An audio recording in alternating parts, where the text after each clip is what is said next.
महापुरुषों द्वारा गायत्री महिमा का गान। हिंदू धर्म में अनेक मान्यताएं प्रचलित हैं। विविध बातों के संबंध में परस्पर विरोधी मतभेद भी हैं, पर गायत्री मंत्र की महिमा एक ऐसा तत्व है जिसे सभी संप्रदायों ने, सभी ऋषियों ने एक मत से स्वीकार किया है। अथर्ववेद 11:71 में गायत्री की स्तुति की गई है, जिसमें उसे आयु, प्राण, कीर्ति, शक्ति, धन और ब्रह्म तेज प्रदान करने वाली कहा गया है। विश्वामित्र ऋषि का कथन है, गायत्री के समान चारों वेदों में मंत्र नहीं है। संपूर्ण वेद, यज्ञ, दान, तप गायत्री मंत्र की एक कला के समान भी नहीं है। भगवान मनु का कथन है, ब्रह्मा जी ने तीनों वेदों का सार 3 चरण वाला गायत्री मंत्र निकाला है। गायत्री से बढ़कर पवित्र करने वाला और कोई मंत्र नहीं है। जो मनुष्य नियमित रूप से 3 वर्ष तक गायत्री जाप करता है, वह ईश्वर को प्राप्त करता है। जो द्विज दोनों संध्याओं में गायत्री जपता है, वह वेद पढ़ने के फल को प्राप्त करता है। अन्य कोई साधन करे या न करे, केवल गायत्री जप से भी सिद्धि पा सकता है। नित्य 1000 जप करने वाला पापों से वैसे ही छूट जाता है जैसे केंचुली से सांप छूट जाता है। जो द्विज गायत्री की उपासना नहीं करता, वह निंदा का पात्र है। योगीराज याज्ञवल्क्य कहते हैं, गायत्री और समस्त वेदों को तराजू में तोला गया, 61 अंगों समेत वेद और दूसरी ओर गायत्री, तो गायत्री का पलड़ा भारी रहा। वेदों का सार उपनिषद है, उपनिषद का सार विहर्तियों समेत गायत्री है। गायत्री वेदों की जननी है, पापों का नाश करने वाली है। इससे अधिक पवित्र करने वाला अन्य कोई दूसरा मंत्र स्वर्ग और पृथ्वी पर नहीं है। गंगा के समान कोई तीर्थ नहीं, केशव से श्रेष्ठ कोई देव नहीं। गायत्री से श्रेष्ठ न मंत्र है न आगे होगा। गायत्री जान लेने वाला समस्त विद्याओं का वेत्ता, श्रेष्ठी और श्रोत्रिय हो जाता है। जो द्विज गायत्री पारायण नहीं, वो वेदों का पारंगत होते हुए भी शूद्र के समान है। अन्यत्र किया हुआ उसका श्रम व्यर्थ है। जो गायत्री नहीं जानता, ऐसा व्यक्ति ब्राह्मण तत्व से च्युत और पापयुक्त हो जाता है। पाराशर ऋषि कहते हैं, समस्त जप, सूक्तों तथा वेद मंत्रों की गायत्री मंत्र परम श्रेष्ठ है। वेद और गायत्री की तुलना में गायत्री का पलड़ा भारी है। भक्ति पूर्वक गायत्री का जप करने वाला मुक्त होकर पवित्र बन जाता है। वेद, शास्त्र, पुराण, इतिहास पढ़ लेने पर भी जो गायत्री से हीन है, उसे ब्राह्मण नहीं समझना चाहिए। शंख ऋषि का मत है, नरक रूपी समुद्र में गिरते हुए को हाथ पकड़कर बचाने वाली गायत्री ही है। उससे उत्तम वस्तु स्वर्ग और पृथ्वी पर कोई नहीं है। गायत्री का ज्ञाता निसंदेह स्वर्ग को प्राप्त करता है। शौनक ऋषि का मत है, अन्य उपासनाएं करे चाहे न करे, केवल गायत्री जप से ही द्विज जीवन मुक्त हो जाता है।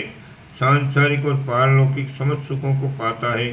संकट के समय 10,000 जप करने से विपत्ति का निवारण होता है।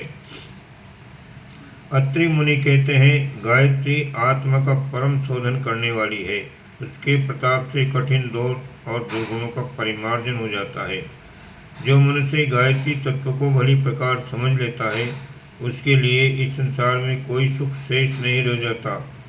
महर्षि व्यास जी कहते हैं, जिस प्रकार पुष्प का सार शहद, दूध का सार घी, उसी प्रकार समस्त वेदों का सार गायत्री है। सिद्ध की हुई गायत्री कामधेनु के समान है। गंगा शरीर के पापों को निर्मल करती है। गायत्री रूपी ब्रह्म गंगा से आत्मा पवित्र हो जाती है। जो गायत्री को छोड़कर अन्य उपासनाएं करता है, वो पकवान छोड़कर भिक्षा मांगने वाले के समान मूर्ख है। काम में सफलता तथा तप की वृद्धि के लिए गायत्री से श्रेष्ठ और कुछ भी नहीं है। भारद्वाज ऋषि कहते हैं, ब्रह्मा आदि देवता भी गायत्री का जप करते हैं। वो ब्रह्म साक्षात्कार कराने वाली है। अनुचित काम करने वालों के दुर्गुण गायत्री के कारण छूट जाते हैं। गायत्री से रहित व्यक्ति शूद्र से भी अपवित्र है। चरक ऋषि कहते हैं, जो ब्रह्मचर्य पूर्वक गायत्री की उपासना करता है और आंवले के ताजा फलों का सेवन करता है, वह दीर्घजीवी हो जाता है। नारद जी की उक्ति है, गायत्री भक्ति का ही स्वरूप है। जहाँ भक्ति रूपी गायत्री है वहाँ श्री नारायण का निवास होने में कोई संदेह नहीं करना चाहिए। वशिष्ठ ऋषि का मत है, मंदमती, कुमारगामी और अस्थिरमती भी गायत्री के प्रभाव से उच्च पद को प्राप्त करते हैं। फिर सद्गति होना निश्चित है। जो पवित्रता और स्थिरता पूर्वक गायत्री की उपासना करते हैं वह आत्मलाभ प्राप्त करते हैं। उपर्युक्त अभिमतों से मिलते जुलते अभिमत प्राय सभी ऋषियों के हैं। इससे स्पष्ट है कि कोई ऋषि अन्य विषयों में चाहे अपना मतभेद रखते हों, पर गायत्री के बारे में उन सब में समान श्रद्धा थी और वे सभी अपनी उपासना में उसका स्थान रखते थे। शास्त्रों में, धर्म ग्रंथों में, स्मृतियों और पुराणों में गायत्री की महिमा तथा साधना पर प्रकाश डालने वाले हजारों श्लोक भरे पड़े हैं। इन सब का संग्रह किया जाए तो एक बड़ा भारी गायत्री पुराण बन सकता है। वर्तमान शताब्दी के आध्यात्मिक तथा दार्शनिक महापुरुषों ने भी गायत्री के महत्व को उसी प्रकार स्वीकार किया है जैसा कि प्राचीन काल के तत्वदर्शी ऋषियों ने किया था। आज का युग बुद्धि और तर्क का प्रत्यक्षवाद का युग है। इस शताब्दी के प्रभावशाली गणमान्य व्यक्तियों की विचारधारा केवल धर्म ग्रंथ या परंपराओं पर आधारित नहीं रही है। उन्होंने बुद्धिवाद, तर्कवाद और प्रत्यक्षवाद को अपने सभी कार्यों में प्रधान स्थान दिया है। ऐसे महापुरुषों को भी गायत्री तत्व सब दृष्टिकोणों से परखने पर खरा सोना प्रतीत हुआ है। नीचे उनमें से कुछ ऐसे ही विचार यहाँ पर दिए जा रहे हैं। महात्मा गांधी कहते हैं, गायत्री मंत्र का निरंतर जप रोगियों को अच्छा करने और आत्मा की उन्नति के लिए उपयोगी है। गायत्री का स्थिर चित्त और शांत हृदय से किया हुआ जप आपत्ति काल में संकटों को दूर करने का प्रभाव रखता है। लोकमान्य तिलक कहते हैं, जिस बहुमुखी दासता के बंधनों में भारतीय प्रजा जकड़ी हुई है उसके लिए आत्मा के अंदर प्रकाश उत्पन्न होना चाहिए, जिससे सत और असत का विवेक हो, कुमार्ग को छोड़कर श्रेष्ठ मार्ग पर चलने की प्रेरणा मिले। गायत्री मंत्र में यही भावना विद्यमान है। महामना मदन मोहन मालवीय जी का कहना था, ऋषियों ने जो अमूल्य रत्न हमें दिए हैं उनमें से एक अनुपम रत्न गायत्री है। गायत्री से बुद्धि पवित्र होती है, ईश्वर का प्रकाश आत्मा में आता है।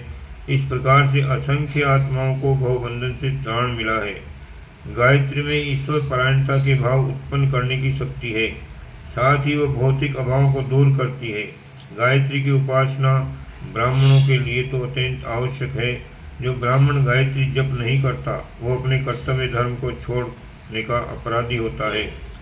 कविंद्र रविंद्रनाथ टैगोर कहते हैं, भारतवर्ष को जगाने वाला जो मंत्र है वह इतना सरल है कि एक ही श्वास में उसका उच्चारण किया जा सकता है, वह है गायत्री महामंत्र।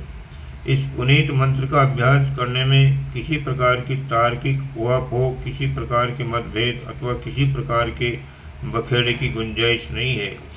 योगी अरविंद ने कई जगह गायत्री जप के बारे में लिखा है। उन्होंने बताया कि गायत्री में ऐसी शक्ति सन्निहित है जो महत्वपूर्ण कार्य कर सकती है।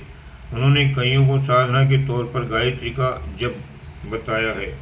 स्वामी रामकृष्ण परमहंस का उपदेश है, मैं लोगों से कहता हूँ कि लंबी साधना करने की उतनी आवश्यकता नहीं है। इस छोटी सी गायत्री की साधना करके देखो। गायत्री का जप करने से बड़ी बड़ी सिद्धियाँ मिल जाती हैं। यह मंत्र छोटा है पर इसकी शक्ति बहुत बड़ी है। स्वामी विवेकानंद का कथन है, राजा से वही वस्तु मांगी जानी चाहिए जो उसके गौरव के अनुकूल हो। परमात्मा से मांगने योग्य वस्तु केवल सद्बुद्धि है। जिस पर परमात्मा प्रसन्न होते हैं उसे सद्बुद्धि प्रदान करते हैं। सद्बुद्धि से सत्मार्ग पर प्रगति होती है और सत्कर्म से सब प्रकार के सुख मिलते हैं। जो सत्य की ओर बढ़ रहा है उसे किसी प्रकार के सुख की कमी नहीं रहती। गायत्री सद्बुद्धि का मंत्र है, इसलिए उसे मंत्रों का मुकुटमणि कहा गया है। जगत गुरु शंकराचार्य का कथन है, गायत्री की महिमा का वर्णन करना मनुष्य की सामर्थ्य के बाहर है। बुद्धि का होना इतना बड़ा कार्य है जिसकी क्षमता संसार के और किसी काम से नहीं हो सकती। आत्म प्राप्ति करने की दिव्य सृष्टि जिस आत्म प्राप्त करने की दिव्य दृष्टि जिस बुद्धि से प्राप्त होती है उसकी प्रेरणा गायत्री द्वारा ही होती है। गायत्री आदि मंत्र है, उसका अवतार दुरितों को नष्ट करने और ऋत के अभिवर्धन के लिए हुआ है। स्वामी रामतीर्थ ने कहा है, राम को प्राप्त करना सबसे बड़ा काम है। गायत्री का अभिप्राय बुद्धि को काम रुचि से हटाकर राम रुचि में लगा देना है। जिसकी बुद्धि पवित्र होगी वही राम को प्राप्त कर सकेगा। गायत्री पुकारती है कि बुद्धि में इतनी पवित्रता होनी चाहिए कि वह राम को काम से बढ़कर समझे। महर्षि रमण का उपदेश है, योग विद्या के अंतर्गत मंत्र विद्या बड़ी प्रबल है। मंत्रों की शक्ति से अद्भुत सफलताएं मिलती हैं। गायत्री ऐसा मंत्र है जिससे आध्यात्मिक और भौतिक दोनों प्रकार के लाभ मिलते हैं। स्वामी शिवानंद जी कहते हैं, ब्रह्म मुहूर्त में गायत्री का जप करने से चित्त शुद्ध होता है और हृदय में निर्मलता आती है, शरीर निरोग रहता है, स्वभाव में नम्रता आती है, बुद्धि सूक्ष्म होने से दूरदर्शिता बढ़ती है और स्मरण शक्ति का विकास होता है। कठिन प्रसंगों में गायत्री द्वारा देवी सहायता मिलती है, उसके द्वारा आत्मदर्शन हो सकता है। इस प्रकार से अन्य कई सारे विद्वानों ने गायत्री के बारे में लिखा है। उसकी चर्चा अगले वीडियो में करेंगे। ओम शांति।